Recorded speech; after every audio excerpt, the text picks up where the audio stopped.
بسم اللہ الرحمن الرحیم۔ السلام علیکم ورحمۃ اللہ وبرکاتہ۔ دوستوں، ہم پھر سے آپ کے لے کر حاضر ہوئے ہیں مولانا قاری حنیف ملتانی رحمۃ اللہ علیہ کا بیان۔ اللہ تعالی حضرت کی مغفرت فرمائے۔ دوستوں، بیان کو مکمل سنیے گا آخر تک۔ چلے دیر نہ کرتے ہوئے بیان کو شروع کر لیتے ہیں۔ پروردگار عالم نے مسلمانوں کے لیے ہر آیت میں ہدایت رکھی ہے،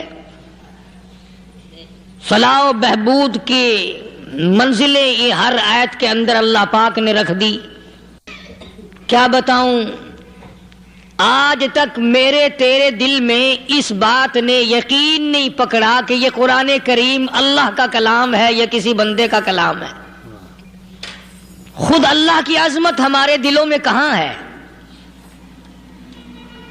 یہ تو اللہ پاک نے سوٹا لے کر اپنی خدائی ہم سے منوا رکھی ہے کہ کسی کی موت بھیج رہا ہے، کسی کو پیدا کر رہا ہے، کسی کو ہسپتال میں پھینک دیتا ہے، کسی کو تڑپتے ہوئے بازار میں لٹا دیتا ہے، کسی کو بھیک مانگتے ہوئے کو تخت شہنشاہی پہ بٹھا دیتا ہے، بادشاہ کا کان پکڑ کر گلیوں میں بھیک کے ٹکڑے منگوا دیتا ہے۔ خدا نے اپنی خدائی یوں منوا رکھی ہے۔ جہاں تک عظمتوں کا سوال ہے، وہ ہمارے یہاں کہاں ہے؟ میں اپنی اور اپنے بزرگوں کی کیا بات کروں، اس اللہ والے کی بات کروں جس کو دوسرے طبقے کے لوگ بھی مانتے ہیں۔ پیر مہر علی شاہ صاحب رحمت اللہ علیہ گولڈا شریف والے اپنی ایک کتاب میں لکھتے ہیں کہ ہر وہ سانس جس میں اللہ کا نام نہ لیا گیا ہو وہ سانس حرام گیا۔ جس سانس میں پروردگار عالم کا نام نہ آیا ہو، مالک کائنات کا نام نہ آیا ہو، فرماتے ہیں سانس بھی تو ایک نعمت ہے، جب رکتا ہے تب پتہ چلتا ہے کہ یہ کتنی بڑی نعمت تھی۔ تو ہر سانس کے آنے کا شکریہ کا طریقہ یہ ہے کہ ایک مرتبہ اللہ آدمی کی زبان سے نکل جائے۔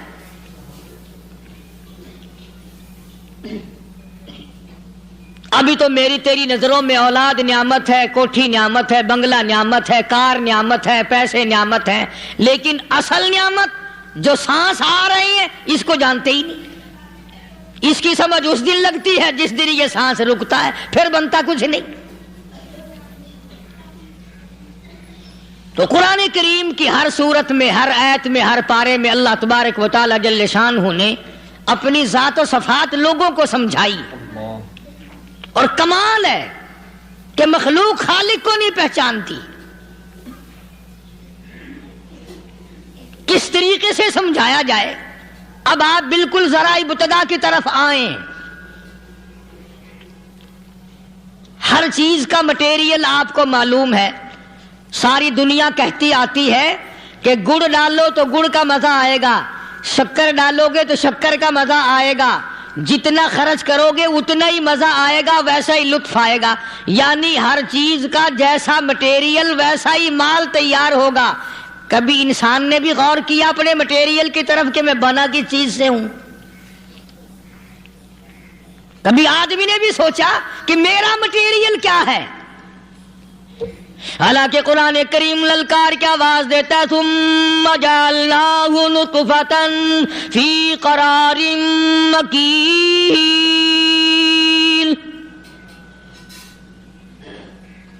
ثم جعلناہ نطفۃ من ماء مہین، میں نے تجھے ذلیل پانی سے بنایا، گندے پانی سے بنایا۔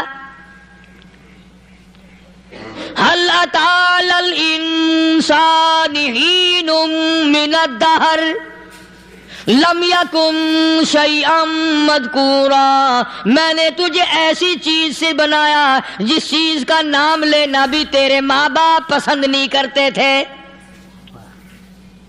لم يكن شيئا مذكورا، اپنی حقیقت کو سوچ، اپنی اصلیت کو سوچ۔ اور پھر میں نے تجھے بغیر اسباب کے پیدا کیا۔ ذرا توجہ تو کرو، فرمایا تیری ماں ساگ کھایا کرتی تھی اور میں اندر اندر آنکھیں بنا رہا تھا۔ اسباب تو دیکھ، مٹیریل تو دیکھ۔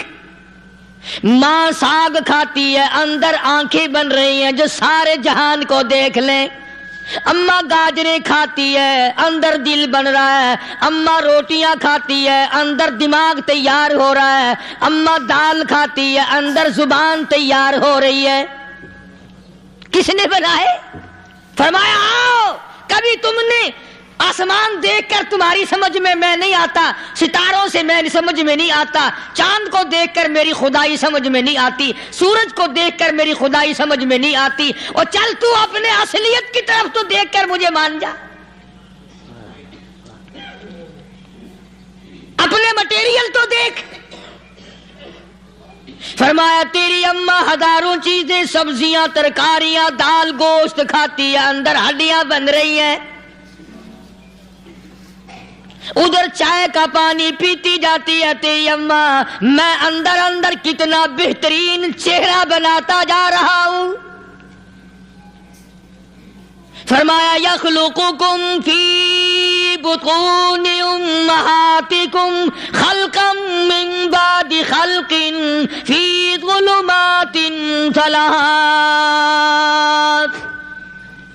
اور میرے بندے میں نے تجھے 3 اندھیروں میں پالا، ماں کے پیٹ کا اندھیرا، جھلی کا اندھیرا، رحم کا اندھیرا، ماں کو پتہ نہیں ماں سوئی ہوئی ہے میں بنا رہا ہوں، تیری اماں کام کاج میں لگی ہوئی ہے میں تجھے بنانے میں لگا ہوا ہوں۔ یہ پیارے پیارے لب کس نے بنائے، یہ پیاری پیاری آنکھیں کس نے بنائی، یہ کان کس نے بنائے، ان کانوں کے اندر جھلی اور پردے کس نے لگائے، یہ زبان کس نے دی، یہ دل و دماغ کس نے دیا؟ فرمایا او میرے بندے کبھی تو غور کیا کر، ذالکم اللہ ربکم لہ الملک، تیری رگ رگ بنانے والا میں، اور میرے بندے مجھے اپنی کبریائی کی قسم، جتنے یہ تیرے سر پہ بال ہیں ایک بھی کسی اور کا بنایا ہوا نہیں،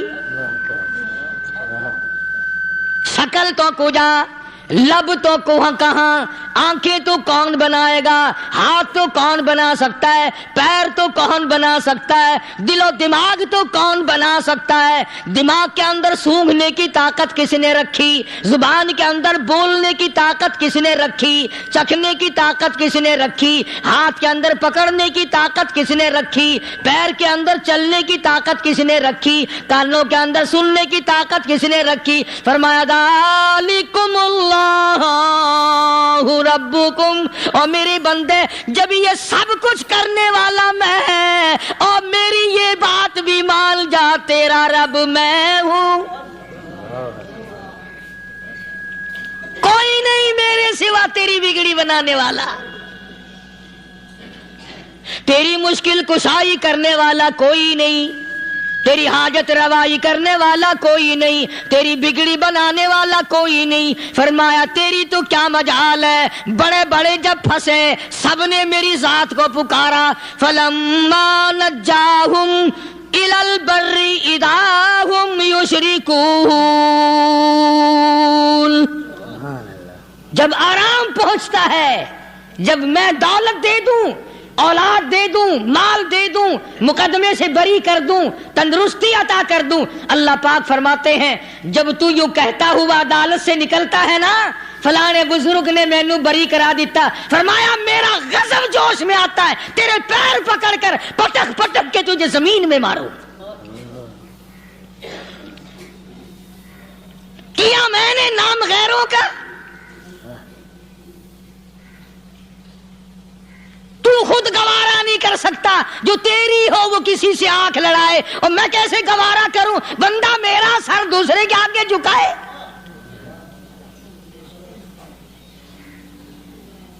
میں کیسے گوارا کروں؟ اور فرمایا جب کسی کا سر میرے دروازے پہ نہیں جھکتا پھر مجھے بھی اپنی خدائی کی قسم ہے اگر میں مٹی اور درختوں کے سامنے نہ جھکاؤں تو میری خدائی کیا ہوئی؟ پھر در در کی مٹی چاٹتا ہے۔ کون آج اللہ کے قرآن کریم کو مانتا ہے؟ عورتوں کے اندر جو سیلاب چل گیا سو چل گیا،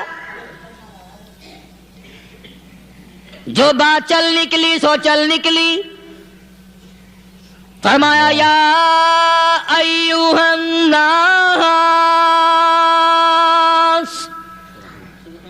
او لوگو، او بادشاہ، او امیرو، گورنرو، وزیرو، سفیرو، ذمہ دارو، تاجرو، یا ایھا الناس، او مولویو، او پیرو، او فقیرو، دروی درویشو، کلندرو، یا ایھا الناس،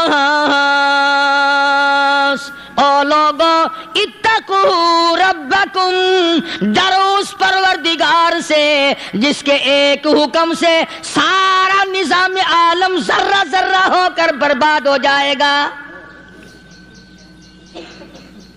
ڈرو اس مالک سے جو ایک منٹ میں بے اولادہ بنا سکتا ہے، ایک منٹ میں کوٹھی کو برباد کر سکتا ہے، ایک منٹ میں تمام نعمتوں کو چھین کر فقیر بنا سکتا ہے.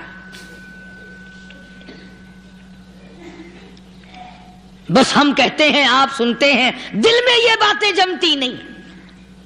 اللہ فرماتے ہیں وَفِي أَنفُسِكُمْ أَفَلَا تُبْصِرُونَ. اگر میری خدائی تیری سمجھ میں قرآن کریم سے نہیں آئی، کالی کملی والے صلی اللہ علیہ وسلم کے فرمان سے نہ آئی، تو پھر 360 جوڑ سر سے لے کر پیروں کی انگلی تک میں نے لگائے ہوئے ہیں. اپنے ایک ایک جوڑ سے پوچھ لے تجھے کس نے بنایا. ایک ایک جوڑ سے پوچھ، ان کے اندر مکھ کس نے رکھی.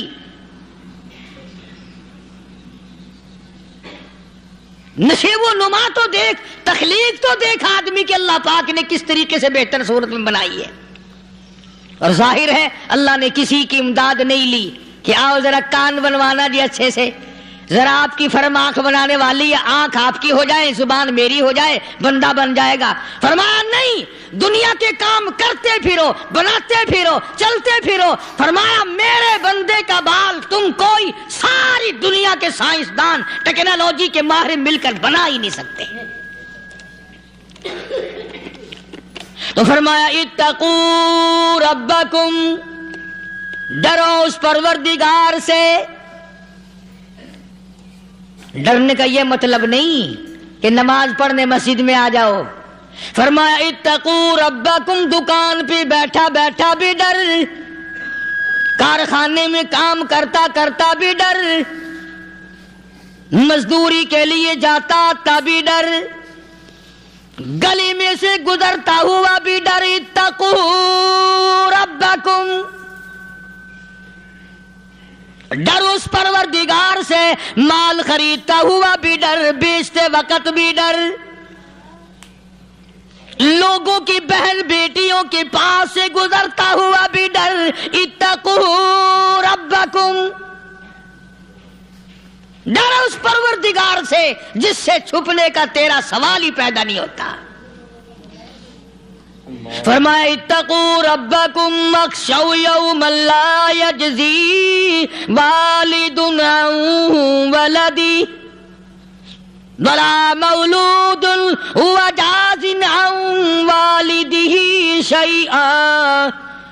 فرمایا اس دن سے بھی ڈر جس دن کوئی کسی کے ذرہ برابر کام نہ آ سکے گا. قیامت کا دن، حشر کا دن، محشر کا دن، حساب و کتاب کا دن، اللہ کی عدالت کی پیشی کا دن، پروردگار عالم کی حضور میں جانے کا دن، نام اعمال تلنے کا دن، ہر شخص کا نام اعمال کھبے یا سجے ہاتھ میں ملنے کا دن. ساری کائنات جانتی ہے کہ قرآن کریم نے صاف صاف یہ بات اعلان کہہ دی کہ وہ ایسا دن ہے کوئی کسی کا نہیں بنے گا. اولاد ماں باپ کی بننے کو تیار نہیں ہے، ماں باپ اولاد کے بننے اپنی میں جو پڑے ہوئے ہیں. بیوی خامند کی نہیں بنتی، خامند بیوی کا نہیں بنتا، اپنی مصیبت میں گرفتار ہے. روایت میں یوں آتا ہے، ارشاد ہے محمد عربی صلی اللہ علیہ وسلم کا کہ یہ جو دماغ ہے ناک کے ذریعے بہ کر باہر نکل جائے گا. سوا نیزے پہ سورج کی تپش آنکھوں سے خون بہے گا. اہل محشر پناہ پکار اٹھیں گے. اور پھر کوئی 1-2 گھنٹے کی تو بات نہیں. قرآن کریم کی روح سے اور آیت کی صاف وضاحت سے پتہ چلتا ہے 50,000 سال کا ایک دن. ذرا تصور میں تو لاؤ. ارے آج تم نماز کی پرواہ نہیں کرتے, رضائی نہیں اتار سکتے, صبح کو پڑے رہتے ہو, کب تصور میں آئے گی یہ بات کہ 50,000 سال کا دن کیسے گزرے گا؟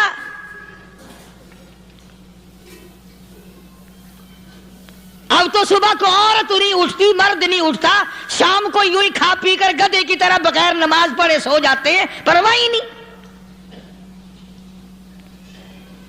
فرمایا تعرج الملائکۃ والروح الیہ فی یوم کان مقدارہ 50,000 سنہ.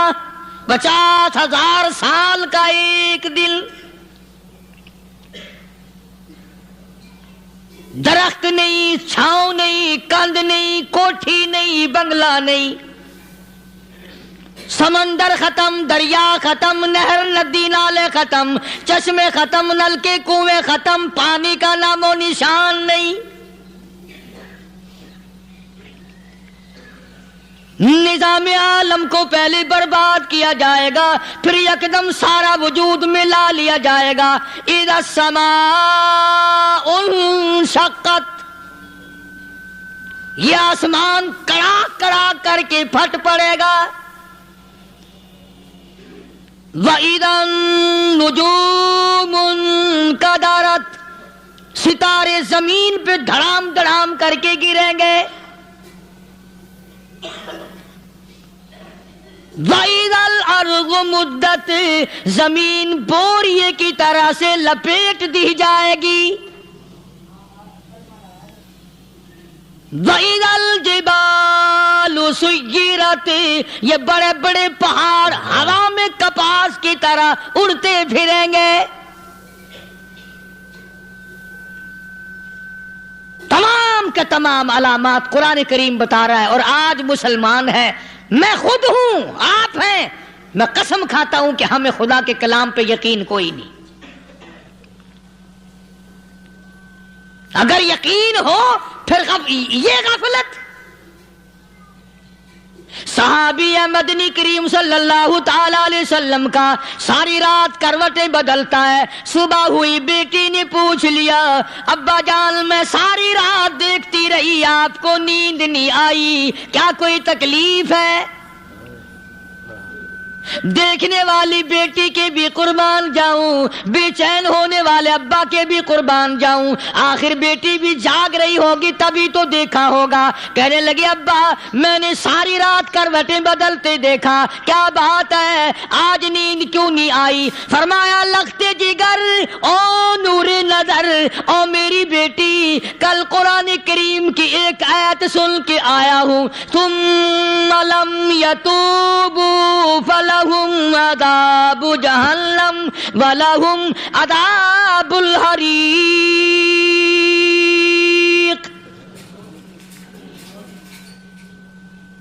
او میری بیٹی جس نے قرآن کریم کے ذریعے جہنم کی خبر سن لی ہو, جہنم کے انگاروں کی خبر سنی ہو, جس نے جہنم کی تباہ کاریاں سن لی ہو, او میری بیٹی نیند کیسے آئے؟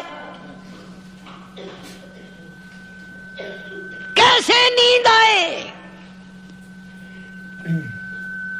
امام شافعی رحمت اللہ علیہ اتنے بڑے جلیل القدر ولی کامل ہیں, وقت کے امام ہیں, پرہیزگار متقی ہیں. اپنی بیٹی کو فرمانے لگے لختے جگر تیری آنکھیں بگڑتی چلی جا رہی ہیں, میں دیکھتا ہوں تو ساری رات نیند نہیں کرتی, ساری رات سوتی نہیں, مصلی پہ کھڑی ہو کر قرآن پڑھتی رہتی ہے, تو کچھ نیند کر لیا کر, آنکھوں سے محتاج ہو جائے گی. عرض کرنے لگے ابا جان نیند آتی ہے, بستر پہ لیٹ جاتی ہوں, آنکھ لگنے کو ہوتی ہے, فوراً میرے دل میں خیال آتا ہے شافی کی بیٹی تو نے تو بستر سنبھال لیا, صبح تیری نامعلوم زمین کے اوپر ہوگی یا لاکھوں من مٹی کے نیچے ہوگی.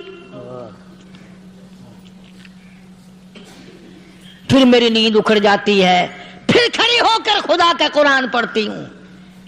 وہ ساری رات قرآن پڑھا کرتے تھے، اور بدقسمت قوم، تمہیں صبح اٹھ کر قرآن کا سپارہ پڑھنے کی توفیق نہیں ہے۔ مسلمان پر قرآن کا دیدار نصیب نہیں، قرآن کی زیارت نصیب نہیں، گدھے کی طرح کھاتے سو گئے اور گدھے کی طرح صبح اٹھ کر کھانا پینا شروع کر دیا۔ تو رب کے کلام کا اتنا باغی کہ تو دیکھنا پسند نہیں کرتا۔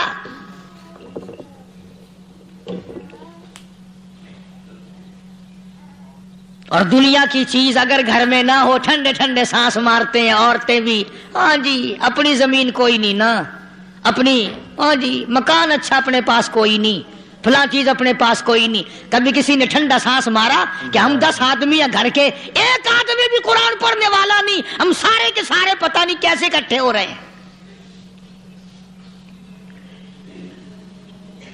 اگر دل میں عظمت ہو، ڈاکٹر ہو، افسر ہو، وزیر ہو، آخر ہے تو انسان، ہے مسلمان، ہے مدنی کریم صلی اللہ علیہ وسلم کا امتی، پھر قرآن سے اتنا دور کیوں ہے؟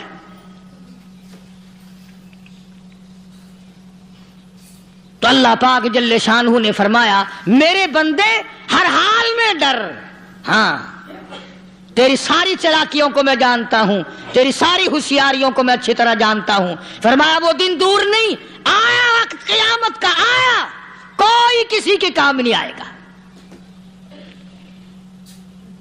فرمایا ان وعد اللہ حق فلا تغرنکم الحیات الدنیا۔ دنیا نے پھنسا لیا، چہل پہل میں پھنس گئے، اس کے رنگ روغن میں لگ گئے، اس کی زیب و زینت میں لگ گئے، رات اسی کی سوچ ہے، دن میں اسی کا فکر ہے، اور مرنے کا کسی کو بھی فکر نہیں۔ قرآن کریم کے آخری سورت کا آخری لقمان کے آخری آیتوں میں عجیب مضمون رکھا ہے۔ فرمایا ان اللہ عندہ علم الساعۃ وینزل الغیث۔ قیامت کا ٹھیک وقت اللہ کے سوا کوئی نہیں جانتا۔ کسے معلوم ہے ابھی اگلے منٹ میں کیا ہو جائے گا، سیکنڈ میں کیا ہو جائے گا؟ اچھا ایک بات میرے ذہن میں آئی، یہ بڑے بڑے لوگ آپ کو ملیں گے دیہاتوں میں بھی، بازاروں میں بھی، شہروں میں بھی، فلانا بزرگ غیب کی باتیں بتایا کرتا تھا، فلانا ولی یوں بتایا کرتا تھا۔ کبھی یہ بھی تو پوچھنا کہ اس ولی نے کبھی یہ بھی بتایا کہ میں مروں گا کب، کس دن مروں گا؟ جب اپنی موت کا پتہ نہیں تو اور کسی چیز کا کیا پتہ ہے؟ صرف اٹکل پچو تیر لگانے والی بات ہے۔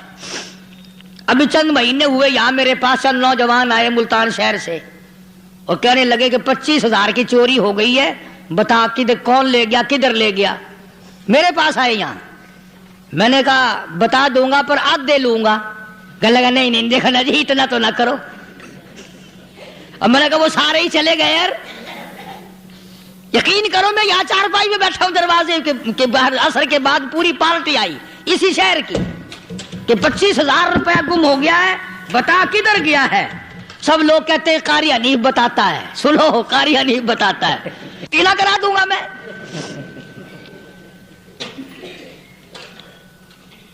جتنا میں نے انکار کیا میرے سر ہوتے چلے گئے، اخیر میں نے بکواس کر دی، میں نے کہا اچھا بتاؤں گا پھر آدھے لوں گا۔ کہنے لگے نہیں، تماشا دیکھا، یعنی اندازہ لگاؤ کہ ہم شہر سے سن کر آئے ہیں کہ قاری حنیف چوریاں بتاتا ہے۔ اللہ غنی، کس کو معلوم ہے کہ ابھی کیا ہو جائے گا؟ اللہ پاک نے کسی کو نہیں بتایا۔ فرمایا ان اللہ عندہ علم الساعۃ وینزل الغیث۔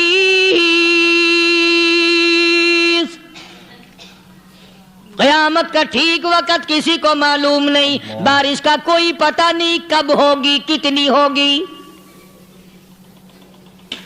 تم ابھی کہہ رہے ہوگے کہ جی محکمہ موسمیات والوں کو پتہ چلتا ہے، ان 3 مہینے میں یہ محکمہ موسمیات والے کئی دفعہ کہہ چکے ہیں کہ بندہ باندی ہوگی، مگر کچھ بھی نہیں ہوا،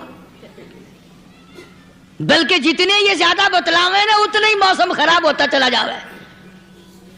پچھلے سال انہوں نے روئی کی گانٹھوں کی گنتی بتائی کہ اتنی کپاس پیدا ہوگی ملک میں، اتنی روئی کی گانٹھ بنے گی، اتنی باہر بھیجیں گے اور اتنی اپنے گھر رکھیں گے۔ ذرا پوچھو تو صحیح ذمہ داروں سے سر کھجاتے پھرے کہ کھاد کے پیسے بھی واپس نہیں ہوئے۔ بھلا کسی کو کیا پتا کہ ابھی کیا تھا اور ابھی کیا ہو جائے گا، کل کیا ہوگا، پرسوں کیا، ایک اللہ کی ذات جانتی ہے۔ فرمایا وَيُنَزِّلُ الْغَيْثَ، کوئی نہیں جانتا بارش کب ہوگی، کتنی ہوگی، کہاں تک ہوگی، کس قدر ہوگی، کس طرف میں ہوگی، کہاں نہیں ہوگی۔ وَيَعْلَمُ مَا فِي الْأَرْحَامِ، کوئی نہیں جانتا عورت کے پیٹ میں کیا ہے، لڑکا ہے کہ لڑکی۔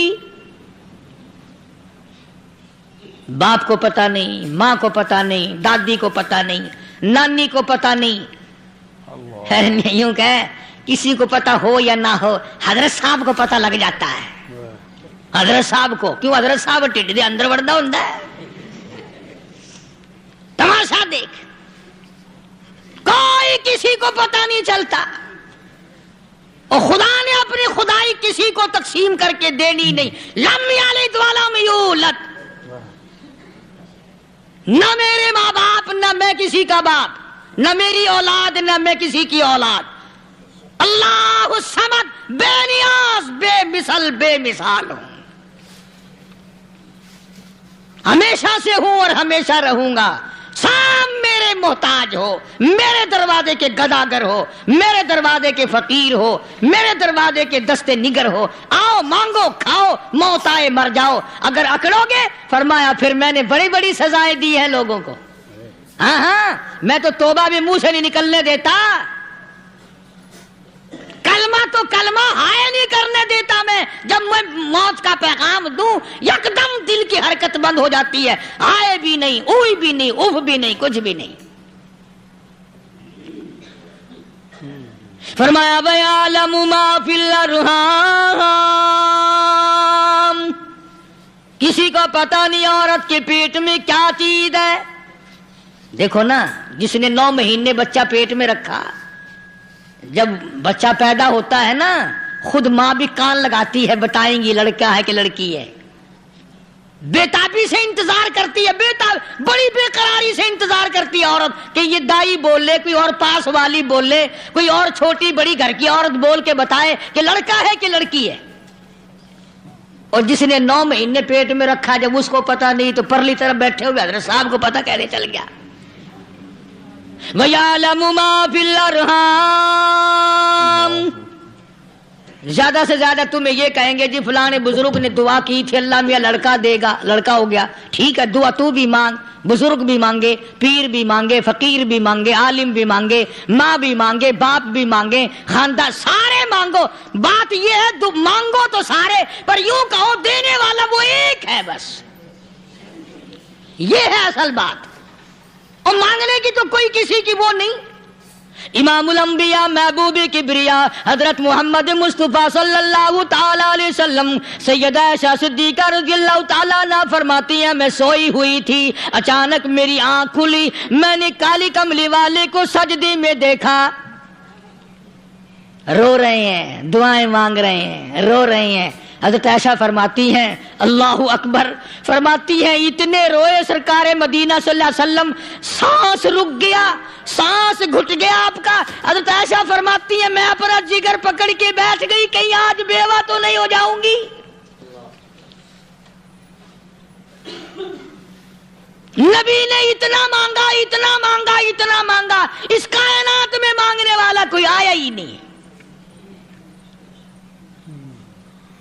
ہر آن مانگا، ہر لمحہ مانگا، ہر گھڑی مانگا، اور اتنا مانگا۔ میری بات لکھ کے لے جاؤ انشاءاللہ، کچی پکی بات نہیں۔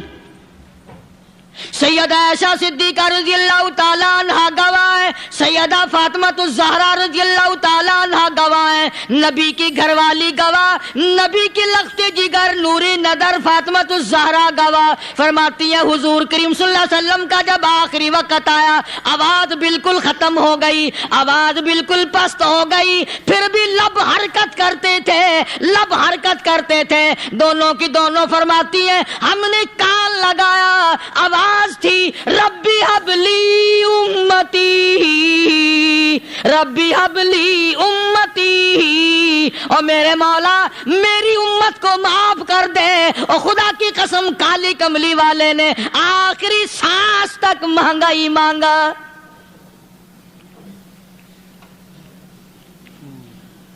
چاہے تیرے لیے مانگا، امت کے لیے مانگا، مگر ہر وقت مانگا۔ اور یوں فرمایا کہ میدان حشر میں جب لوگ چاروں طرف سے پریشان ہو کر، عاجز ہو کر، تنگ ہو کر، دھکے کھا کر، ذلیل ہو کر، انبیاء علیہ الصلوۃ والسلام کے مشورے سے جب حضور کریم صلی اللہ علیہ وسلم کے دربار میں آئیں گے، مشکاۃ شریف میں حدیث موجود ہے، ارشاد حضور کریم صلی اللہ علیہ وسلم کا، فرمایا لوگ مجھے سفارش کے لیے کہیں گے اللہ اکبر کبیرہ، تو یوں فرمایا یہ نہیں فرمایا کہ میں اللہ میاں کو ٹیلی فون کروں گا کہ دیکھنا ذرا خیال کرو امت آ رہی ہے میری، یا امت کو یہ کہے کہ رکا لے جاؤ، بلکہ یوں فرمایا جیسے امت آ کر کے مجھے پریشان کرے گی میں سجدہ کروں گا،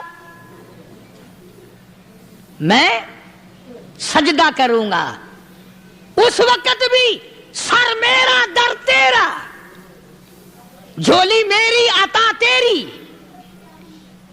اور حدیث پاک کا اگر مضمون پڑھ کر دیکھو سارے مضامین حل ہو جائیں۔ یوں فرماتے ہیں خود حضور کریم کہ میں اتنا لمبا سجدہ کروں گا اس وقت قیامت میں، اتنا لمبا سجدہ کروں گا کہ 7 دن 7 راتیں کا وقت 1 ہفتے کے برابر وقت لگ جائے گا، میں سر سجدے سے نہیں اٹھاؤں گا۔